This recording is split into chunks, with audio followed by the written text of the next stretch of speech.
Bonjour Audrey, Oui, qu'est-ce que tu fais? je travaille sur une étude et en ce moment je fais une image. C'est une étude très très intéressante pour les croyants et donc voilà. C'est quelle étude? Alors, alors comment je vais la titrer? C'est le second exode, la Pâque finale, le vrai enlèvement de l'Église. Ouais, il y en a un faux. Oui, parce qu'en fait, Comment oui? il y a un faux enseignement sur l'enlèvement. Ah Voilà. d'accord, c'est pas un faux enlèvement, Non, c'est c'est... pas un faux enlèvement, c'est un faux enseignement sur l'enlèvement. Et ici, dans le titre, vous avez un peu ce dont il est question. Et, euh, et donc voilà. C'est nouveau quoi. Oui, parce que c'est ce que je viens de découvrir à travers les Saintes Écritures, grâce à Elohim. Donc ça rejoint mes études précédentes, mais avec quelques petites rectifications sur certains points. Ah Parce ouais. que j'avais dit déjà que j'étais pas sûre quand j'avais fait sur certains points que j'avais évoqués. Et bon, il y avait un point où je pensais que c'était ça, mais en fait, bon, voilà, il faut savoir évoluer aussi, puis changer quand Elohim nous montre. Et là, j'ai fait de nouvelles découvertes, et c'est vraiment très intéressant. Très, Tu très fais de intéressant. l'archéologie Biblique. biblique. Voilà. Tu fouilles. Voilà, c'est T'es à ça. combien de profondeur là? Ah, je sais pas. On sait jamais à quelle profondeur on est. Parce qu'on ne cesse pas de découvrir avec la parole d'Elohim. On ne cesse Ouais. pas de découvrir. On croit qu'on sait. Après, on découvre autre chose encore. On va chanter un chant pour les gens qui sont pas nés de nouveau. D'accord. Tu peux naître de nouveau, tu peux tout recommencer, Balayer balayer ta vie passée. Et repartir à zéro, avec Yeshua pour berger. Et repartir à zéro, avec Yeshua pour berger. Amen. Tu me lis le psaume 23? Yahweh est mon berger, je ne manquerai de rien. Dans de vertes prairies, il me fait camper, il me conduit au bord d'eau paisible.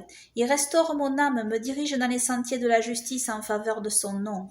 Dussé-je suivre la sombre vallée de la mort, je ne craindrai aucun mal, car tu serais avec moi. Ton soutien et ton appui seraient ma consolation. Tu dresses la table devant moi à la face de mes ennemis, tu parfumes d'huile ma tête, ma coupe est pleine à déborder. Oui, le bonheur et la grâce m'accompagneront ma vie durant, et j'habiterai de longs jours dans la maison de Yahweh. Amen. Et c'est quelle traduction? Oui, voilà, je sais, que c'est tu pas m'as tout à lu? fait. Là, c'est pas une très bonne traduction, je pense quand même, parce que Pourquoi car tu serais avec moi, c'est car tu es avec moi. Non mais pourquoi tu me lis une mauvaise traduction?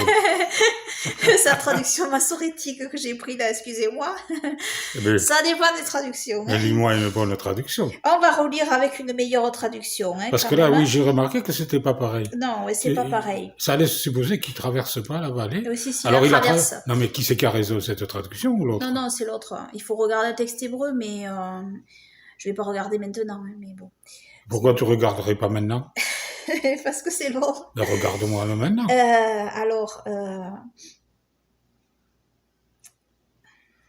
Que les gens sachent au moins. Il faut être sûr, hein. On va pas dire n'importe quoi. Hein. Ah ben, cette traduction massorétique, elle est pas bonne alors? Attendez, cherche à les concentrer. Ouais, faut pas la déranger. Faut pas Car tu es avec moi, hein, c'est. Ah, Voilà. car tu es avec Oui, moi. oui, car Oui, tu mais es la avec vallée. moi. Parce qu'on peut traduire présent, là c'est du conditionnel. L'hébreu c'est compliqué, donc en fait ben, c'est un présent, voilà. Car tu es avec À moi. la vérifier, donc c'est confirmé que c'est un présent en hébreu. Voilà, oui, Voilà. Ben oui, je vois pas pourquoi mettre un conditionnel. Pourquoi on peut? Bah, eux, ils l'ont fait, mais bon, il n'y a pas de raison de mettre un conditionnel. Alors lis-moi la... Je pense pas. C'est la seconde que tu veux me lire? Non, hein? Osterwald 96. Ok, Osterwald 96, allez, 1996. 1996. Allez, on y va. Yahweh est mon berger, je n'aurai point de disette. Il me fait reposer dans des pâturages herbeux. Il me mène le long des eaux tranquilles. Il restaure mon âme. Il me conduit dans les sentiers de la justice à cause de son nom. Même quand je marcherai dans la vallée de l'ombre de la mort, je ne craindrai aucun mal, car tu es avec moi. Et stop. C'est encore une autre traduction. Et il dit pareil, Osterwald. Il met au conditionnel, là. Oui, Quoi, oui? c'est pas un conditionnel. Alors, il faut prendre la seconde qui dit met au présent. Alors, c'est la seconde qui a raison, alors. Alors, tu nous fais lire Osterwald 1996. Comme quoi c'est la mieux, et puis tu viens nous dire là que c'est mal alors traduit, ça. attendez. Attends, c'est quoi ce Second, truc? Bible second. C'est vrai. Vous voyez les traductions? Comment envoyer les traductions Mais oui, de- vous voyez les traductions. Non mais toi là, des- qu'est-ce qu'il faut qu'on lise maintenant? Psaume 23, on va lire second, on va regarder. Ah ben second, moi je sais que c'est au présent, je suis sûr. Ça c'est Voilà, certain. exactement. Mais là, je pense que c'est second qui a raison. Hein, parce que- Ah oui? voilà, ouais. Donc il faut plein de Bibles. Puis- Il faut regarder le texte source, évidemment, parce que parfois, un Mais verset est mieux comment traduit que les l'autre. gens qui sont pas comme toi, je dis pas que tu es une érudit, mais enfin t'en connais plus que beaucoup, comment ils vont faire pour avoir tout, pour aller au texte source? Il y en a qui savent même pas ce que ça veut dire le texte source. Explique-nous quand même. Et c'est le texte hébreu, bien sûr. Voilà, tu crois que les gens vont aller voir le texte hébreu, Mais- parce et qu'ils, c'est ce qui- pour eux c'est de l'hébreu, ils comprennent rien. Ouais, mais c'est ce qu'il faut faire, en fait. Comment ça, c'est ce qu'il faut? Et c'est ce qu'il faut faire. C'est ce qui- Vous prenez le texte hébreu et avec regardez ma vidéo sur la Bible, quelle traduction choisir, hein, parce que je vous ai donné tous les outils pour faire vos propres recherches là. Il faut Voilà, avoir du courage. j'ai- Alors, tu as des gens qui travaillent, et tu sais pas, ils sont toute la journée au travail, le soir, tu crois qu'ils ont le temps, surtout s'ils ont des enfants à s'occuper, Non, d'aller mais voir le c'est- texte source bien et de sûr. lire trois Ça prend trois du traductions temps. de la Bible. Mais c'est sûr, ça prend du temps. Bon, c'est sûr. Toi, tu as toute la journée, évidemment, Bon, ben tu alors peux le vous venez faire. me demander. Hein. Voilà. La Et solution, je c'est ça. chercherai pour vous. Hein. Voilà. Voilà. Elle est là pour vous servir. Voilà, hein. exactement. Alors, vous avez Ruth à votre disposition, profitez-en. Voilà. Hein. Alors, écrivez-lui sur, dis où on peut t'écrire. Allez. Ah, sur Messenger, sur Ruth Israélite. Hein. Voilà.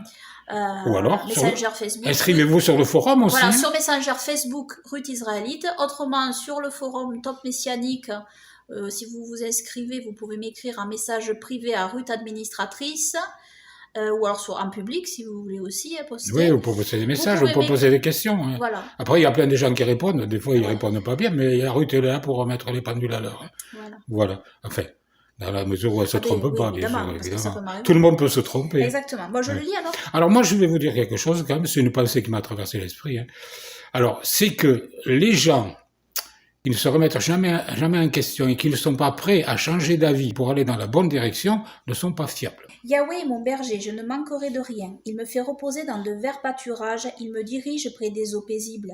Il restaure mon âme, il me conduit dans les sentiers de la justice à cause de son nom. Quand je marche dans la vallée de l'ombre de la mort, je ne crains aucun mal, car tu es avec moi. Ta houlette et ton bâton me rassurent. Tu dresses devant moi une table, en face de mes adversaires. Tu oignes l'huile ma tête et ma coupe déborde. Oui, le bonheur et la grâce m'accompagneront tous les jours de ma vie, et j'habiterai dans la maison de Yahweh jusqu'à la fin de mes jours. Amen. Puisse-nous tenir ferme comme le roi David, dans la foi véritable. Hein. Tu Yahweh peux Yoshua, naître amen. de nouveau, tu peux peux tout naître, recommencer, balayer ta vie passée, et repartir à zéro, avec Yeshua pour berger. Et repartir à zéro, avec Yeshua pour berger. Amen. Amen. Que Yeshua et Elohim vous bénissent à tous. Amen. Amen. Yeshua. Elohim et Yahushua. Amen. Amen. Je vais vous montrer les bandes dessinées que ma fille avait faites dans le temps. Alors ce projet, bien sûr, a été abandonné depuis pas mal de temps. Et au début, bon, quand on était encore évangélique, on espérait que elle travaille dans la bande dessinée. Alors elle avait fait des bandes dessinées, elle avait fait quelques albums. Ça, c'est des albums qu'on avait imprimés avec l'ordinateur.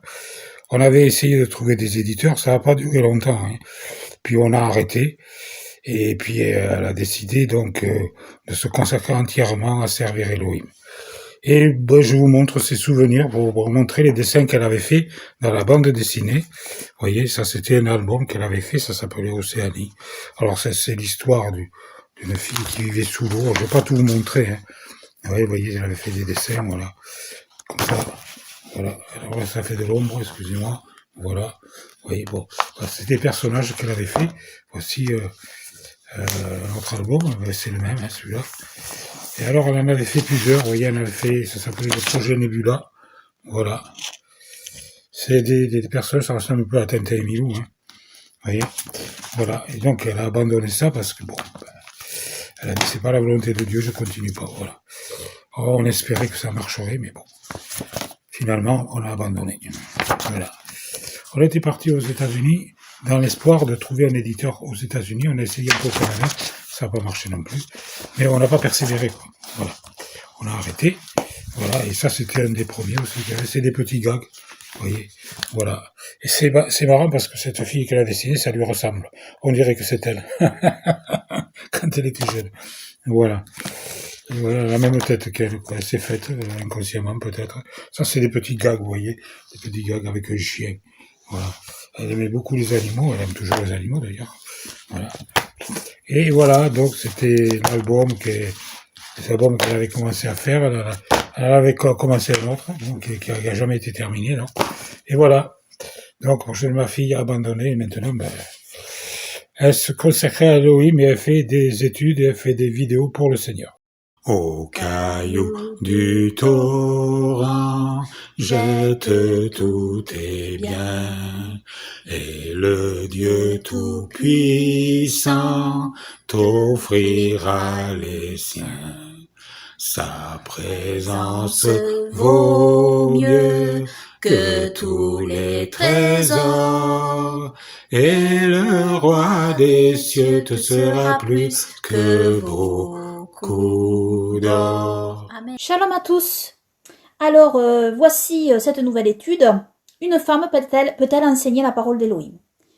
Alors, je tiens à dire que cette étude n'est pas faite pour défendre la cause des femmes ou pour défendre une cause féministe contre les hommes. Pas du tout. Je dénonce moi-même le féminisme dans ce monde qui a fait beaucoup de dégâts dans les sociétés. Au contraire, je désire que les hommes, selon le cœur d'Élohim, soient mis en avant et que les femmes, selon le cœur d'Élohim, restent à leur juste place, qui est une place honorable et complémentaire pour que l'harmonie parfaite existe entre les hommes et les femmes au sein du peuple d'Élohim. Amen. Donc, que les choses soient claires. Ce que je défends est la cause d'Élohim et de sa sainte parole. Que je sois une femme ne change rien aux vérités bibliques que je vais dire ici. Alors, commençons.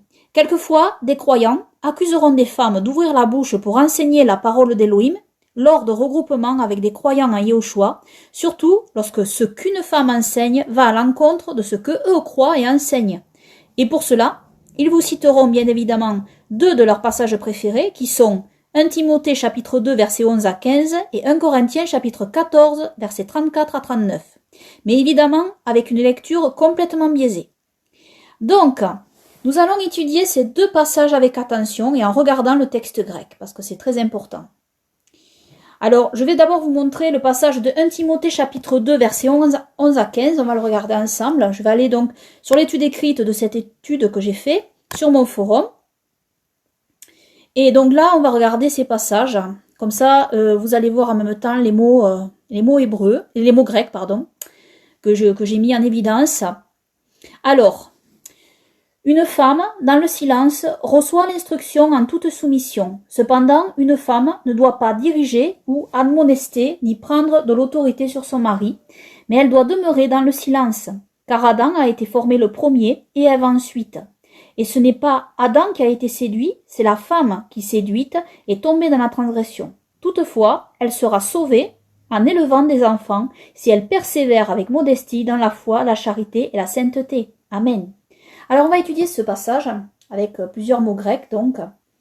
Alors d'abord nous avons le terme grec ici, ce terme grec dans ce passage, celui-ci donc, qui est le terme esikia, qui est traduit par silence, mais qui signifie plus exactement calme, tranquillité, dans le sens de ne pas être emporté, en lien aussi avec la modestie dont la femme doit être vêtue, citée plus haut dans ce même passage. Donc rien à voir avec une femme mariée qui ne devrait jamais parler. Elle ne doit pas parler pour prendre autorité sur son mari. Voilà ce que l'apôtre Paul dit vraiment ici. Ensuite, nous étudions le mot ici, ce mot-ci, didaskein, traduit par enseigner. Et en effet, ça signifie enseigner, mais il faut savoir que enseigner ici signifie dicter, admonester, corriger, reprendre, etc. Et il est bien sûr lié au fait que la femme mariée ne doit pas dicter la conduite de son mari, prenant de l'autorité sur lui. Ceci est très clair dans ce texte. Par contre, une femme dans le Seigneur peut conseiller son mari. Elle peut conseiller ou influencer son mari dans les voies droites de Yahweh tout en restant dans la soumission à Elohim. Et donc dans la soumission à son mari si lui-même est soumis à Elohim, car elle est complémentaire à l'homme. elle est la force cachée de l'homme, à condition que celle-ci demeure dans les voies droites de Yahweh, car autrement, elle devient sa faiblesse. Donc là, je reviens au passage. Voilà. On va rester là. Donc, repensons à nos mères, servantes pieuses, qui sont des modèles dans la foi comme Sarah, qui demanda à Abraham de chasser Agar et Ishmaël. De même, repensons à Rebecca, qui suivit les commandements d'Abraham, notre père, en disant à Jacob de suivre ses conseils pour le droit d'aînesse, et elle influença également son mari Isaac pour qu'il envoie Jacob chez Laban. Donc, ici, dans la Torah des Jubilés, on sait que Rebecca, en fait, a suivi les commandements d'Abraham. C'est indiqué dans la Torah des Jubilés, parce qu'Abraham avait dit à Rebecca que c'est par Jacob qu'il aurait une semence sainte, donc. Et Rebecca savait pertinemment cela. Donc, Jacob a suivi les conseils, l'instruction de sa mère, donc. Et cela venait d'Élohim. Et parce que Jacob avait le cœur bien disposé, et Ésaü non. Et ensuite, elle influença aussi Isaac, pour que Jacob aille chez Laban. De même, Sarah dit à Abraham de renvoyer la servante Agar et Ishmaël. Et cela venait de Dieu, cela venait d'Élohim, car ensuite Élohim a dit à Abraham d'écouter Sarah. Donc voilà, on voit que les femmes pieuses dans le Seigneur influencent dans les bonnes voies leur mari, donc.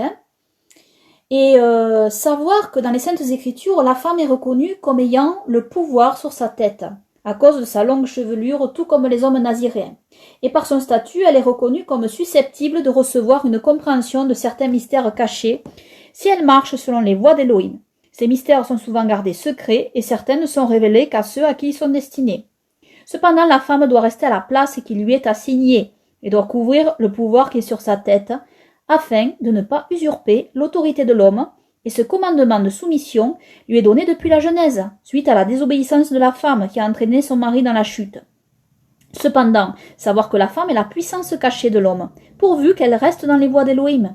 C'est alors qu'elle est un complément important et utile pour l'homme. Mais si elle prend autorité sur l'homme, qui est sous l'autorité du Mashiach, notre Seigneur et Sauveur Yahushua, Yahweh Elohim fait chair, alors cette complémentarité est brisée. J'ai déjà évoqué tout cela dans mon étude sur la tête couverte de la femme. Donc, l'homme puise chez sa femme ce qui est caché, ce qui est tenu secret, certains mystères que la femme révélera à son mari. Bien sûr, la femme apprend aussi de son mari, bien évidemment. Ça va dans les deux sens. Donc, ensuite, concernant les trois derniers versets donc, de ce passage, car Adam a été formé le premier et Ève ensuite. Et ce n'est pas Adam qui a été séduit, c'est la femme qui, séduite, est tombée dans la transgression. Alors ici, le dernier verset, toutefois, elle sera sauvée en technogonias, élevant des enfants, si elle persévère avec modestie dans la foi, la charité et la sainteté. Amen. Donc, ici, selon moi, ce dernier verset, donc, est en rapport avec la pensée hébraïque, conforme avec la foi véritable dans toutes les saintes écritures. Il s'agit de la foi ici, voilà, de la foi véritable. Il ne s'agit pas de porter forcément des enfants dans la chair. En réalité, vous allez voir ensuite que cela est confirmé avec ce que je vais vous citer dans les Saintes Écritures. Donc il ne s'agit pas pour une femme de porter des enfants dans la chair ici, mais d'élever des enfants dans la foi, vous allez voir. Les femmes pieuses sont nommées nos mères, car par leur enseignement de la parole d'Élohim, elles sont des exemples à suivre et des conseillères. Par exemple, Sarah est nommée notre mère. Et nous lisons dans 1 Pierre 3, 1 à 6, le passage que vous voyez ici. De même, vous, femmes, soyez soumises à vos propres maris, afin que même s'il y en a qui n'obéissent pas à la parole, ils soient gagnés sans parole par la conduite de leurs femmes, ayant observé la pureté de votre conduite dans la crainte, que votre parure ne soit pas une parure extérieure, cheveux richement tressés, ornements d'or ou vêtements recherchés, mais qu'elle soit l'homme caché du cœur, dans l'incorruptibilité d'un esprit doux et paisible, qui est d'un grand prix devant Elohim. Car c'est ainsi qu'autrefois se paraient aussi les saintes femmes qui espéraient en Elohim, étant soumises à leur propre mari, comme Sarah qui obéissait à Abraham, l'appelant Seigneur, de laquelle vous êtes devenus les enfants, en faisant le bien et sans vous laisser troubler par aucune frayeur. Donc le mot ici, que vous voyez ici là, c'est tekna, donc, les enfants, donc, Voilà, comme le mot en rapport, en fait, avec le mot que nous avons vu plus haut dans Timothée, donc, technogonias, Et gonias, alors ça a le sens de porter des enfants, d'engendrer des enfants, mais aussi d'élever des enfants, élever une famille. Et ici, à mon sens, c'est cela que ça signifie. Ce sont des mères dans la foi qui enseignent, en fait, comme vous allez le voir après, cela rejoint le reste des Saintes Écritures, qui enseignent la parole d'Élohim. Et donc, vous allez voir après, vous allez voir aussi notamment 1 Corinthiens, voilà. Vous allez mieux comprendre. Et avec d'autres passages aussi, je vais vous les partager. On a aussi ce verset, hein, l'apôtre Paul dit aussi, Romains 16, 13, « Saluez Rufus, l'élu dans le Seigneur, et sa mère, qui est aussi la mienne. » Vous voyez ici, voilà, que c'est sa mère, donc, dans la foi. De même, Abraham et Isaac sont nommés nos pères. Et nous savons ceci, Romains chapitre 9, versets 7 à 8. De même, tout en étant la descendance d'Abraham, ils ne sont pas tous ses enfants. Mais il est écrit, en Isaac te sera appelée une descendance. Cela signifie que ce ne sont pas les enfants de la chair qui sont enfants d'Élohim, mais que ce sont les enfants de la promesse qui sont comptés pour descendance. Vous voyez, c'est pas une descendance charnelle, mais c'est une descendance dans la foi. Et encore, l'apôtre Paul dira des Corinthiens et des Galates qu'ils sont ses enfants. Tekna, le mot tekna revient aussi. Pourquoi? Parce qu'il les élève dans la foi. Hein. Donc il y est question d'élever des enfants dans la foi. Et selon moi, ce verset de 1 Timothée, le dernier verset du passage que je vous ai cité, dit la même chose concernant les femmes pieuses qui deviennent des mères dans la foi. Et pour cela, elles enseignent la parole d'Élohim, comme vous allez le voir dans ce qui suit. Donc, pour résumer, concernant donc ce passage de Timothée ici, il s'agit donc, il n'est nullement question d'un interdit pour la femme d'enseigner la parole d'Élohim, mais il s'agit d'un interdit pour la femme de dicter à son mari qui suit Élohim ce qu'il doit faire ou de prendre autorité sur lui. Le même interdit concerne une fille avec son père si elle n'est pas mariée. Voilà, tout simplement. Hein. Et Paul, l'apôtre Paul, parle ici de la femme mariée qui doit être soumise à son mari, qui lui-même doit être soumis à Elohim, parce que le mari aussi doit être soumis à Elohim, hein, bien évidemment. Hein. C'est une chaîne dans la hiérarchie. De même, une fille non mariée doit être soumise à son père, qui lui-même doit être soumis à Elohim. Cela marche ensemble, hein, en fait. Hein. Donc voilà. Ensuite, nous avons ces autres versets qui vont dans ce sens, hein, ceci là, ici, je vais vous montrer. Voilà, ces 3 versets, hein. Vous voyez, ça va dans ce sens. Hein. Éphésiens 5, 22, femmes, soyez soumises à vos maris comme à Yahweh. Colossiens 3, 18, femmes, soyez soumises à vos maris comme il convient à Yahweh. 1 Pierre 3, 1, femmes, soyez de même soumises à vos maris, afin que si quelques-uns n'obéissent point à la parole, ils soient gagnés sans parole par la conduite de leurs femmes. Amen. Donc vous voyez, c'est en lien ici, le passage de 1 Timothée est en lien avec la femme qui ne doit pas admonester, corriger son mari, en réalité, enseigner son mari, ni prendre autorité sur lui. C'est un rapport avec le mari ici. Mais pas le fait que la femme ne doive pas enseigner la parole d'Élohim. Pas du tout. Hein. Ça n'a aucun rapport. Maintenant, on va prendre donc le passage de 1 Corinthiens au chapitre 14, au plus près du texte grec. Mais d'abord, nous allons voir la traduction commune, comme vous pouvez la voir ici. Hein. C'est 1 Corinthiens chapitre 14, versets 33 à 35. On va lire la traduction commune. « Car Dieu n'est point pour la confusion, mais pour la paix, comme on le voit dans toutes les églises des saints. Que vos femmes se taisent dans les églises, parce qu'il ne leur est pas permis d'y parler, et qu'elles soient soumises comme la loi le dit aussi. Si elles veulent s'instruire sur quelque chose, qu'elles interrogent leur mari à la maison, car il n'est pas bien séant aux femmes de parler dans l'église. » Donc, laissez-moi vous dire que ces versets sont très mal compris, car sorti du contexte. Et vous allez le voir avec cette traduction ici, plus proche du texte grec, donc. Et vous allez le voir aussi avec le reste des Saintes Écritures que je vais vous montrer, et avec aussi d'autres versets de l'apôtre Paul. Vous allez donc voir que la compréhension de ce passage ne peut être une compréhension littéraliste, simpliste, comme le font certains, estimant que les femmes ne peuvent jamais parler ou enseigner aussi la parole d'Élohim, lorsque des croyants à Yahushua se regroupent.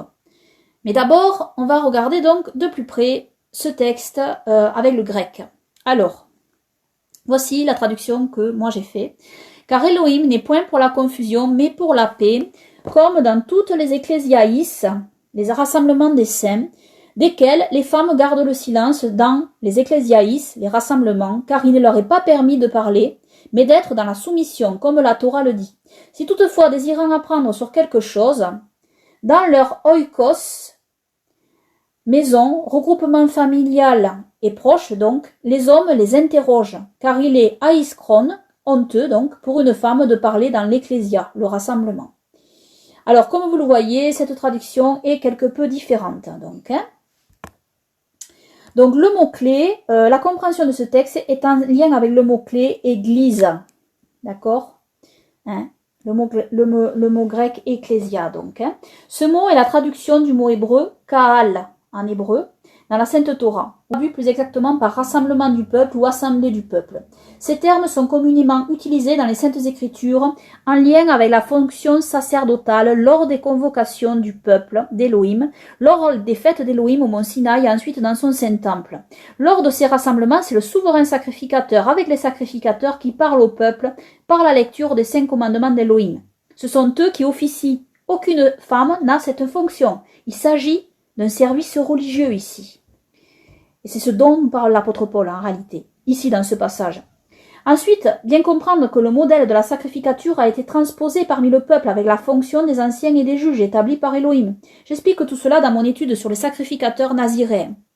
Donc, dans les différentes assemblées ou rassemblements des Kehilot des saints, dans la foi en notre Seigneur et Sauveur Yahushua, lors des fêtes et des cérémonies officielles, et lors du Shabbat aussi, le même fondement a été établi.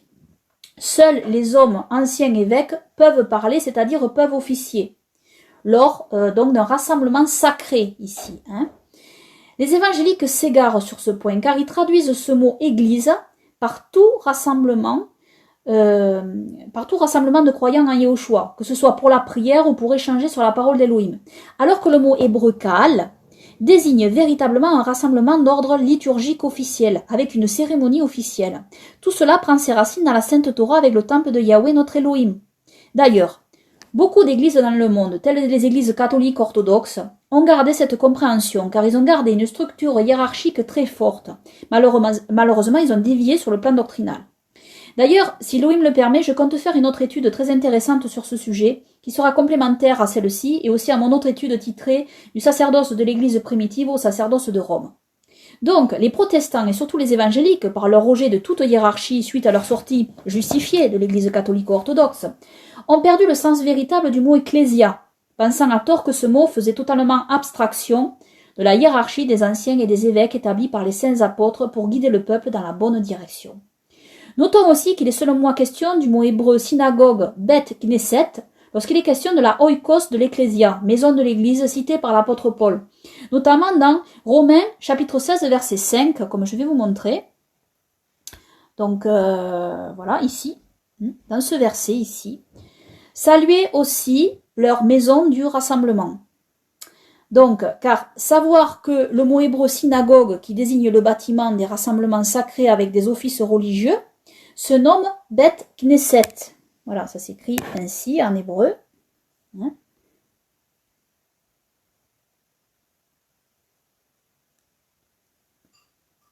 Voilà, j'essaie de le mettre en surbrillance si j'y arrive. Enfin voilà, vous le voyez, c'est le mot Beth Knesset, donc voilà. Et ce mot signifie littéralement maison de l'assemblée en réalité, ou du regroupement. Et donc, ce mot, c'est le mot pour synagogue. D'accord ? Donc, selon moi, selon ma compréhension ici, ce mot, en fait, parle d'un rassemblement sacré, encore, de l'assemblée, dans une synagogue, ici. Ensuite, bien réaliser que le verbe employé dans le texte donc de Corinthiens, donc, attendez que je le trouve, voilà.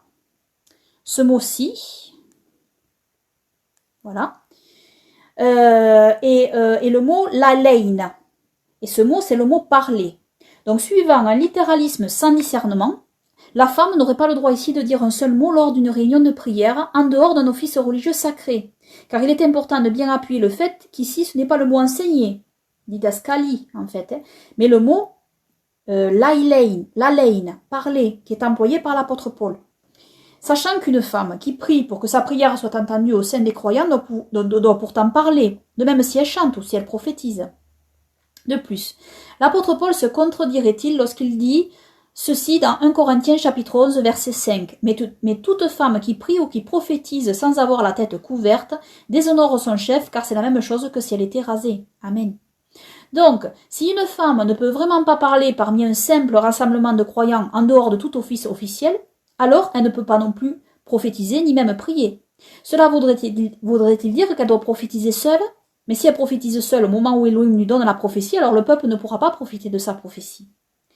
Ensuite, un autre mot grec important à comprendre est le mot oikos, traduit par maison concernant la maison de la femme. C'est ce mot-ci, en fait.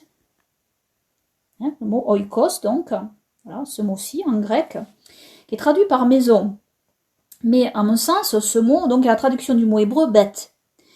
Et tout comme en hébreu, ce mot grec a un sens aussi plus large qu'un simple bâtiment. Cela désigne un endroit, un lieu de filiation, un groupement familial. Dans la même idée, nous avons par exemple la maison d'Israël, la maison d'Éphraïm, la maison de Juda. Vous voyez, ce n'est pas simplement un bâtiment, c'est un lieu aussi. Ensuite, ce verset-ci, là, comme vous allez le voir, ce verset-ci, ici, voilà.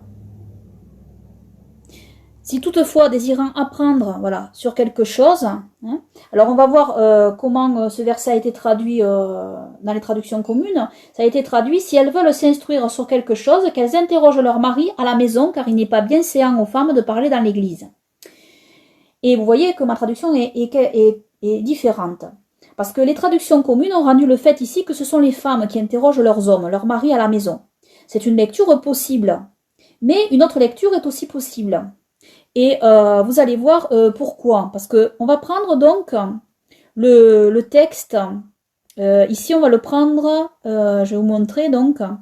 J'ai mis donc voilà. J'ai décortiqué les mots grecs ici. Voilà. Et donc cela donne ceci de manière extrêmement littérale. Donc voilà. À partir de là, et donc, si cependant quelque chose veulent apprendre dans maison, les hommes interrogent, honteux car il est, une femme dans l'ecclésia parler. Alors vous voyez, voilà, ça donne ça littéralement. Et donc, comme je vous l'ai dit, les traductions communes donc ont rendu le fait ici que ce sont les femmes qui interrogent leurs hommes à la maison, leur mari. C'est une lecture possible, comme je l'ai dit, mais une autre lecture est aussi possible, qui est celle que j'ai donnée moi. C'est celle-ci, donc celle-ci. Si cependant, donc les hommes cités plus haut dans le chapitre veulent apprendre quelque chose dans leur maison, c'est-à-dire dans la maison des femmes, de la femme, les hommes les interrogent, car il est honteux pour une femme de parler dans leur rassemblement, donc dans le rassemblement sacré. D'accord ? Et je vais vous expliquer pourquoi je penche vers cette traduction ici. Car nous voyons dans toutes les saintes écritures des femmes prophétesses, et nous constatons que pour entendre leurs prophéties, les hommes se déplaçaient là où elles vivaient pour les entendre et recevoir d'elles la parole d'Élohim. Le premier exemple est dans le livre des Juges avec la prophète Déborah, et nous allons lire donc ce texte ici, que j'ai mis en rouge. C'est dans Juges chapitre 4 donc. Donc on va lire ce texte. Après qu'Éhud fut mort, les enfants d'Israël continuèrent à faire ce qui est mauvais devant Yahweh. C'est pourquoi Yahweh les livra entre les mains de Jabin, roi de Canaan, qui régnait à Hatzor. Le chef de son armée était Sisera, qui habitait à Haroshet Goïm. Alors les enfants d'Israël crièrent à Yahweh, car Jabin avait 900 chars de fer, et il opprimait avec beaucoup de violence les enfants d'Israël depuis 20 ans. En ce temps-là, Déborah, prophétesse, femme de Lapidote, jugeait Israël. Et elle siégeait sous le palmier de Déborah, entre Rama et Bethel, dans la montagne d'Éphraïm. Et les enfants d'Israël montaient vers elle pour être jugés. Or, elle envoya appeler Barak, fils d'Abinoam, de Kédesh, de Nephtali, et elle lui dit: Yahweh l'Élohim d'Israël n'a-t-il pas donné ce commandement? Va, dirige-toi sur le mont Tabor, et prends avec toi 10 000 hommes, des enfants de Nephtali et des enfants de Zabilon. J'attirerai vers toi, au torrent de Kishon, Sisera, chef de l'armée de Jabin, avec ses chars et la multitude de ses gens, et je le livrerai entre tes mains. Et Barak lui dit: si tu viens avec moi, j'irai, et si tu ne viens pas avec moi, je n'irai pas. Et elle répondit: j'irai avec toi, mais tu n'auras point de gloire dans ton entreprise, car Yahweh livrera Sisera entre les mains d'une femme. Déborah se leva donc, et alla avec Barak à Kédesh. Et Barak assembla Zabulon et Nephtali à Kédesh, 10 000 hommes marchèrent à sa suite, et Déborah monta avec lui. Or Héber le Kénien, s'étant séparé des Kéniens, enfants de Hobab, parents de Moïse, avait dressé ses tentes jusqu'aux chênes de Tsanaïm, qui est auprès de Kédesh. On rapporta donc à Sisera que Barak, fils d'Abinoam, était monté à la montagne de Tabor. Et Sisera assembla tous ses chars, 900 chars de fer, et tout le peuple qui était avec lui, depuis Haroshet Goïm, jusqu'au torrent de Kison. Et Déborah dit à Barak, lève-toi, car voici le jour où Yahweh a livré Sisera entre tes mains. Yahweh ne marche-t-il pas devant toi? Et Barak descendit du mont Tabor ayant 10 000 hommes à sa suite. Et Yahweh mit en déroute Sisera, et tous ses chars, et tout le camp, et il y fit passer au fil de l'épée devant Barak. Et Sisera descendit de son char, et s'enfuit à pied. Et Barak poursuivit les chars et le camp jusqu'à Haroshet Goïm. Et tout le camp de Sisera fut passé au fil de l'épée, il n'en resta pas un homme. Et Sisera s'enfuit à pied vers la tente de Jaël, femme de Héber, le Kénien, car il y avait paix entre Jabin, roi de Hatzor, et la maison de Héber, Kénien. Et Jaël sortit au-devant de Sisera et lui dit, « Entre, mon seigneur, entre chez moi, ne crains point. » Il entra donc chez elle dans la tente, et elle le cacha sous une couverture. Puis il lui dit, « Je te prie, donne-moi un peu d'eau à boire, car j'ai soif. » Et elle ouvrit l'outre du lait, lui donna à boire, et le couvrit. Il lui dit encore, « Tiens-toi à l'entrée de la tente, et si l'on vient t'interroger en disant, y a-t-il ici quelqu'un, tu répondras non. » Mais Jaël, femme de Héber, saisit un clou de la tente, et prenant en main le marteau, elle vint à lui doucement et lui transperça la tempe avec ce clou qui s'enfonça en terre. Il était profondément endormi et accablé de fatigue, et il mourut. Et voici Barak poursuivait Sisera, et Jaël sortit au-devant de lui, et lui dit, « Viens, et je te montrerai l'homme que tu cherches. » Et Barak entra chez elle, et voici Sisera était étendu mort, le clou dans la tempe. En ce jour-là, Elohim humilia aussi Jabin, roi de Canaan, devant les enfants d'Israël, et la main des enfants d'Israël s'appesantit de plus en plus sur Jabin, roi de Canaan, jusqu'à ce qu'ils eussent exterminé Jabin, roi de Canaan. Que toute la gloire revienne à Yahweh, notre Elohim, notre roi, et à notre Seigneur et Sauveur Yehoshua, notre Elohim, notre roi, pour toujours. Amen. Voir aussi au chapitre suivant, le cantique de Déborah, donc. Donc, revenons donc à ce passage, là. Voilà. Nous voyons ici que les fils d'Israël allaient voir Déborah dans sa maison, c'est-à-dire où elle vivait pour écouter ses prophéties et ses jugements de la part d'Élohim. Donc Déborah ne prophétisait pas dans la Kaal ou la Beth Knesset, mais dans sa maison, et les hommes venaient l'interroger. Nous voyons aussi que Déborah dicta la conduite à suivre à Balak, puisqu'elle parlait de la part d'Élohim quand elle dit... quand il est écrit, donc, or elle envoya appeler Barak, fils d'Abinoam, de Kédesh de Nephtali. Et donc Déborah lui dit, Yahweh, l'Élohim d'Israël, n'a-t-il pas donné ce commandement? Va, dirige-toi sur le mont Tabor et prends avec toi 10 000 hommes, des enfants de Nephtali et des enfants de Zabulon. Et aussi elle dit, lève-toi, a dit à Barak, donc lève-toi, car voici le jour où Yahweh a livré Sisera entre tes mains. Yahweh ne marche-t-il pas devant toi? Et Barak descendit du mont Tabor ayant 10 000 hommes à sa suite. Donc, forcément, en prophétisant de la part de Yahweh, Déborah dictait la conduite de Barak, donc l'enseignait sur ce qu'il devait faire. Hein. Car le mot enseigner, le mot dicter, voilà, c'est le même, hein, en fait. Déborah était prophétesse, mais pas uniquement. La spécificité de Déborah est qu'elle était juge en Israël. Savoir que le titre de juge est un titre de guide au sein du peuple, comme je l'ai démontré dans mon autre étude sur les sacrificateurs naziréens. En réalité, le titre d'évêque ordonné par les apôtres est celui de juge dans la Sainte Torah. En effet, nous voyons des presbytes ordonnés en fonction par les apôtres pour les différentes assemblées. Et nous savons que presbyte signifie ancien, ce qui est traduit par prêtre dans l'Église catholique. Car voici, Elohim a ordonné dans la Sainte Torah, en plus de la sacrificature, des anciens au sein du peuple. Donc, nous voyons dans la Torah des Nombres, chapitre 11, verset 16, Yahweh répondit à Moïse, « Assemble-moi 70 hommes entre les anciens d'Israël que tu connaisses pour être des anciens du peuple et ses magistrats. Tu les amèneras devant la tente d'assignation et là, ils se rangeront près de toi. » Les apôtres ont bien sûr suivi ce modèle toraïque et nous savons que les presbytes, qui sont les anciens ou les juges, sont aussi les évêques cités dans le Nouveau Testament, car le mot presbyte est utilisé comme synonyme avec le titre d'évêque par l'apôtre Paul. Vous allez le voir. Évêque signifie surveillant et juge vient du mot hébreu sophet qui signifie aussi gouverneur, celui qui a une autorité. Donc cela ne fait aucun doute que les apôtres n'ont pas inventé une nouvelle fonction, mais ont suivi le commandement toraïque de nommer des anciens, c'est-à-dire des presbytes et des juges, c'est-à-dire des évêques. Savoir que ces deux dénominations semblent synonymes dans la Sainte Torah. Les anciens sont les juges du peuple, donc presbytes et évêques sont la même fonction car synonymes. Nous avons dans la Torah du Deutéronome chapitre 16 verset 18, c'est Elohim qui parle, tu t'établiras des juges et des magistrats selon tes tribus dans toutes tes portes que Yahweh ton Elohim te donnera pour qu'ils jugent le peuple par un jugement juste. Amen. Et voici ce passage de l'apôtre Paul qui confirme. On va le regarder donc. On va regarder ce passage ensemble, donc voilà. C'est Tite, chapitre 1, versets 4 à 9. À Tite, mon vrai fils dans notre commune foi, grâce, miséricorde et paix de la part d'Élohim le Père et du Seigneur Yahushua Mashiach, notre Sauveur. La raison pour laquelle je t'ai laissé en Crète, c'est afin que tu achèves de mettre en ordre ce qui reste à régler, et que tu établisses des presbytérus, des anciens, dans chaque ville suivant que je te l'ai ordonné. S'il s'y trouve quelqu'un qui soit irrépréhensible, mari d'une seule femme, ayant des enfants fidèles, qui ne soit pas accusé de dérèglement ni d'insubordination, car il faut que l'épiscopone, l'évêque, soit irrépréhensible comme économe d'Elohim, qui ne soit ni présomptueux, ni coléreux, ni para-oinon près du vin, ni violent, ni porté au gain des honnêtes, mais au contraire hospitalier, aimant les gens de bien, prudent, juste, saint, tempérant, attaché à la véritable doctrine, qui doit être enseignée afin qu'il soit capable tant d'exhorter selon la saine doctrine que de convaincre ceux qui s'y opposent. Amen.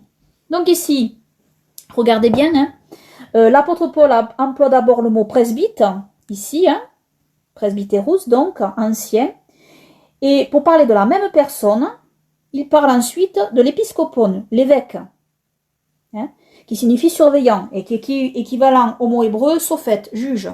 Donc vous voyez, c'est le même titre en réalité, c'est un synonyme, presbyte et évêque, ancien et évêque. Ensuite, vous allez être étonnés, mais l'apôtre Paul dit explicitement que des femmes ont aussi le titre de presbyte, d'ancien. Dans Tite, chapitre 2, versets 1 à 3. Pour toi, enseigne les choses qui sont conformes à la saine doctrine. Que les presbytas, donc ça c'est le terme, presbytas, c'est le terme pluriel masculin, donc pour désigner les anciens. Que les presbytas soient sobres, graves, prudents, sains dans la foi, dans la charité, dans la patience. Que les presbytidas, et ça c'est le terme féminin pour anciens, donc c'est des femmes, presbytes, des anciennes, et de même l'extérieur qui convient à la sainteté, qu'elles ne soient ni médisantes, ni sujettes aux excès du vin, qu'elles, kalo didaskalus, didaska, là ici on a, didaskali, donc c'est enseigner, dicter, qu'elles enseignent le bien, d'accord? Kalo c'est le bien, dans le but d'avertir les néas, nouvelles, d'aimer leur mari, d'aimer leurs enfants, d'être sages, chastes, gardant la maison, d'être bonnes, soumises à leur mari, afin que la parole d'Élohim ne soit point calomniée. Amen. Et en fait, le terme néas, c'est traduit par les jeunes, mais en fait, je vais vous expliquer après. On va lire aussi 1 Timothée 5, 1, 2. Voilà, que vous voyez ici. 1 Timothée 5, 1, 2. Ne reprends pas rudement le presbytéro, l'ancien, mais exhorte-le comme un père. Les néotéros, nouveaux, donc les nouveaux, comme des frères. Et c'est le masculin là, néotéros. Les presbytéras, anciennes, comme des mères. Les néotéras, les nouvelles, comme des sœurs en toute pureté. Amen. Alors, maintenant, je vais expliquer un petit peu. Donc, ce terme, donc, voilà. Ce terme de presbytas et presbytidas, et presbytéro et presbytéras aussi, donc sont traduits par anciens et anciennes aussi, et ils ont été traduits par homme âgé ou femme âgée. Mais nous savons que ce titre est un titre donné à ceux qui apprennent les enseignements d'Élohim au reste du peuple, qui ont une expérience et une solidité dans la foi véritable. Donc, cela n'est pas dû à un âge avancé, mais uniquement à un nombre d'années plus important passées dans la foi véritable. Pareil pour le mot nouveau, donc, pour néotéros, et néotéras au féminin, et pour néas aussi. C'est, vous avez le mot néo dedans, nouveau, en fait, et c'est traduit par jeune. Mais ce mot donc ne signifie pas jeune selon l'âge, mais littéralement nouveau, car nouveau dans la foi véritable. En effet, par exemple, un homme âgé de 60 ans, s'il vient de se convertir, est un jeune dans la foi. Donc voilà, néo, donc dans la foi. Tandis qu'un homme plus jeune de 40 ou 50 ans, s'il suit Elohim depuis sa jeunesse, lui sera un ancien dans la foi. Voilà, vous comprenez, là, ici. Donc, et que dit l'apôtre Paul sur les femmes presbytes, anciennes ou évêques? Quel kalo didaskalus enseigne le bien. Et vous allez voir, cela rejoint le reste des Saintes Écritures. Quand le roi Salomon dit en lien avec le port des téphilines, des totafot, c'est-à-dire qui sont les étuis qui contiennent les 5 commandements de Yahweh notre Elohim en rouleau portable miniaturisé, revoir mon étude sur ce sujet, donc ces rouleaux portables miniaturisés ont été aussi retrouvés à Qumran. Donc on va voir ce texte, donc voilà. Proverbe chapitre 1 versets 8 à 9. Écoute mon fils, le moussard. Alors le mot moussard, c'est le châtiment donc de ton père. Et ne délaisse pas la Torah de ta mère. Alors la Torah, c'est l'enseignement. Hein. Ne délaisse pas en hébreu. Ne laisse pas la Torah de ta mère, car elle forme un ornement gracieux pour ta tête, des colliers sur ou près de ton cou. Amen. Donc ici, ça parle des téphilines, des totafot, qui sont des manuscrits de la Sainte Torah, en réalité. Donc bien évidemment, la mère ici, elle enseigne la Torah. D'ailleurs, c'est le mot hébreu qui revient avec la mère. Vous allez voir. Et encore, nous avons Proverbe 6, 20 à 21, donc, mon fils, sois fidèle au mitzvot, c'est-à-dire au commandement de ton père. Ne délaisse pas la Torah, l'enseignement de ta mère. Porte-les constamment attachés à ton cœur, noués à ton cou. Amen. Et qu'enseigne une mère pieuse à ses enfants à suivre la sainte Torah de Yahweh notre Elohim, comme cela est dit par le roi Salomon. Ce qui est le bien donc que la femme presbyte doit enseigner, cité par l'apôtre Paul. Donc, de même, vous allez voir, la femme vertueuse enseigne la sainte Torah de Yahweh notre Elohim. Regardez bien. Alors, Proverbe 31, versets 10 à 31.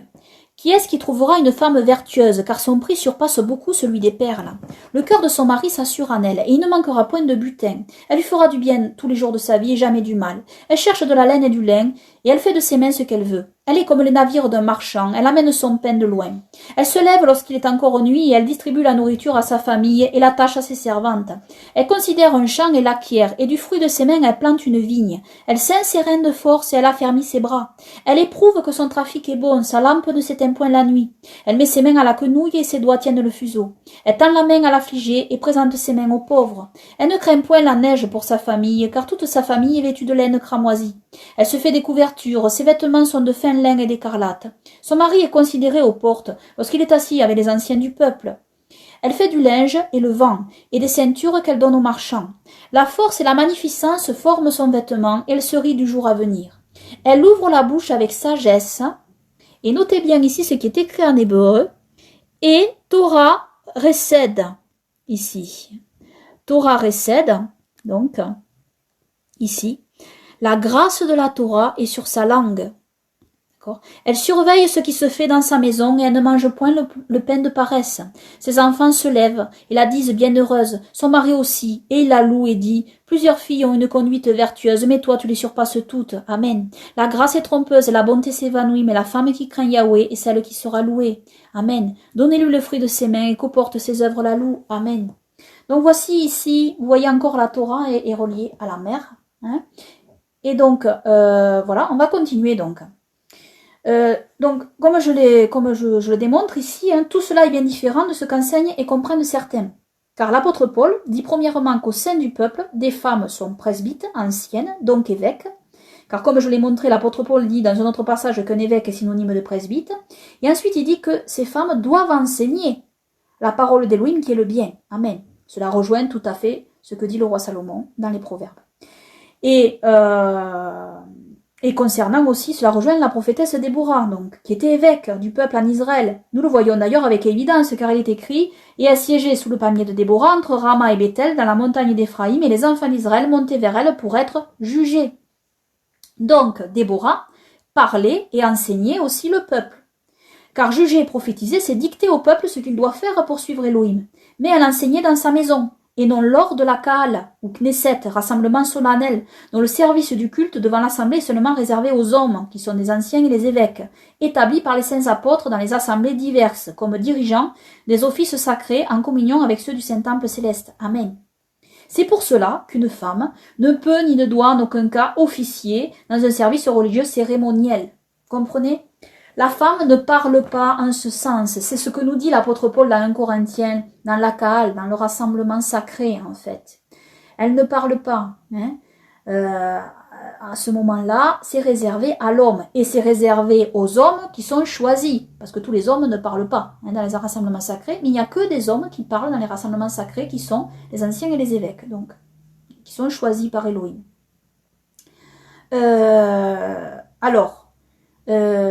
Voir aussi un autre exemple qui confirme ce que je dis avec la prophétesse Hulda. On va voir dans 2 Rois chapitre 22, donc on va regarder, voilà, c'est ce passage-là. Josias était âgé de 8 ans quand il devint roi et il régna 31 ans à Jérusalem. Sa mère s'appelait Gédida, fille d'Adaja de Botsrat. Il fit ce qui est droit aux yeux de Yahweh, il marcha dans toutes les voies de David, son père, et ne s'en détourna ni à droite ni à gauche. Or, la 18e année du roi Josias, le roi envoya à la maison de Yahweh Shaphan, le secrétaire, fils d'Atsalia, fils de Meshouyam, en lui disant « Monte vers Ilkija, le grand sacrificateur, et qui donne l'argent qu'on a apporté dans la maison de Yahweh, et que ceux qui gardent le seuil ont recueilli du peuple.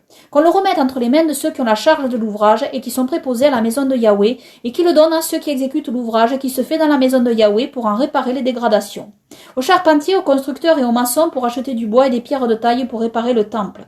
Mais qu'on ne leur fasse pas rendre compte de l'argent qu'on leur délivre entre les mains, car ils agissent avec fidélité. » Alors Ilkija, le grand sacrificateur, dit à Shaphan le secrétaire, « J'ai trouvé le livre de la Torah dans la maison de Yahweh, et Ilkija donna ce livre-là à Shaphan qui le lut.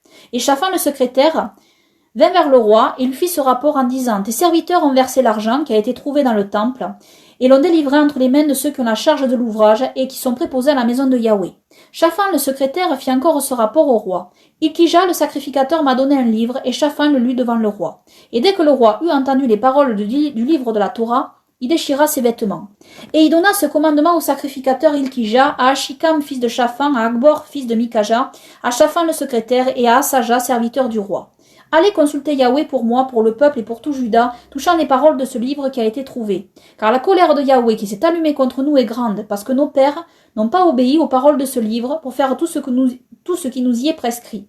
Et Ilkija, le sacrificateur, Ashikam, Akbor, Shaphan et Asaja, s'en allèrent vers Hulda, la prophétesse, femme de Shayum, le gardien des vêtements, fils de Tikva, fils de Haras, laquelle habitait à Jérusalem dans le second quartier, et ils lui parlèrent.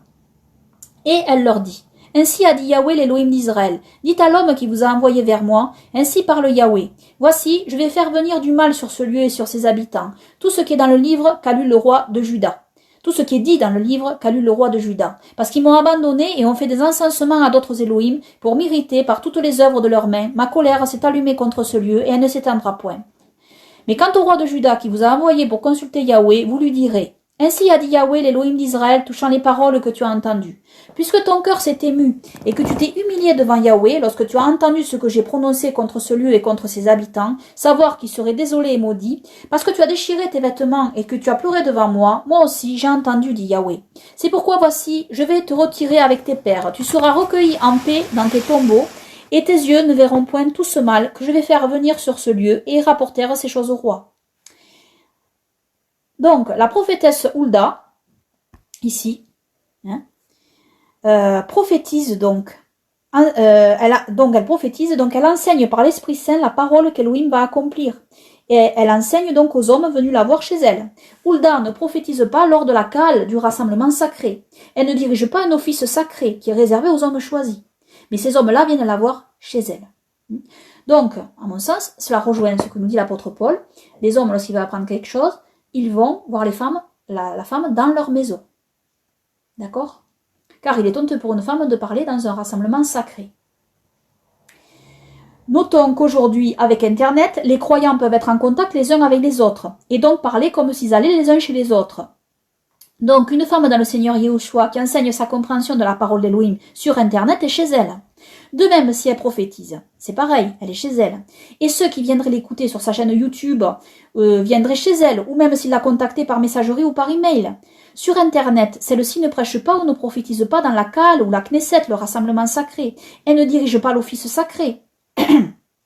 De même, si en dehors d'Internet, elle assiste à un regroupement de croyants à Yahushua, non réunis lors d'un rassemblement sacré avec l'office religieux, et de même si elle partage sur la parole d'Elohim ou qu'elle prophétise, juste dans un regroupement de croyants, en dehors de tout office sacré donc.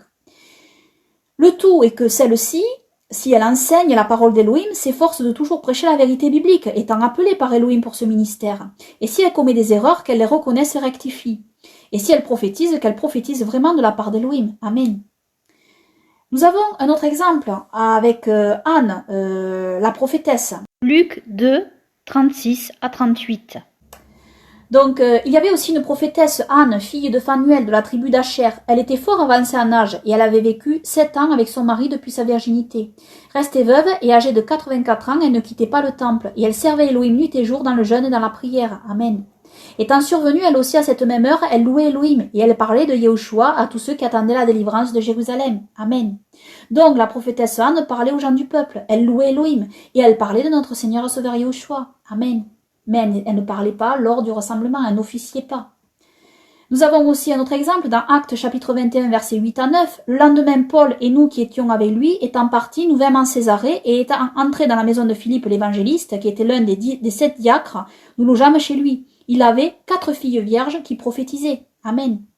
Donc il est bien évident que l'apôtre Paul ne dit pas qu'une femme ne peut ni prophétiser, ni prier, ni louer Elohim, ni parler donc au sein d'un simple regroupement de croyants. C'est une évidence ici. Nous savons très bien que les femmes se réunissaient aussi avec les hommes pour prier, puisque dans le livre des Actes, chapitre 1, versets 13 à 14, voici ce qui est écrit. Et quand ils furent arrivés, ils montèrent dans la chambre haute, où demeuraient Pierre, Jacques, Jean, André, Philippe, Thomas, Barthélemy, Matthieu, Jacques, fils d'Alphée, Simon le Zélote et Jude, frère de Jacques. Tout cela persévérait d'un commun accord dans la prière et dans l'oraison avec les femmes, et Myriam, mère de Yahushua, avec ses frères. Amen. Donc voilà ce que je pouvais dire sur ce sujet. Bien comprendre ce que dit l'apôtre Paul, comme je l'ai expliqué.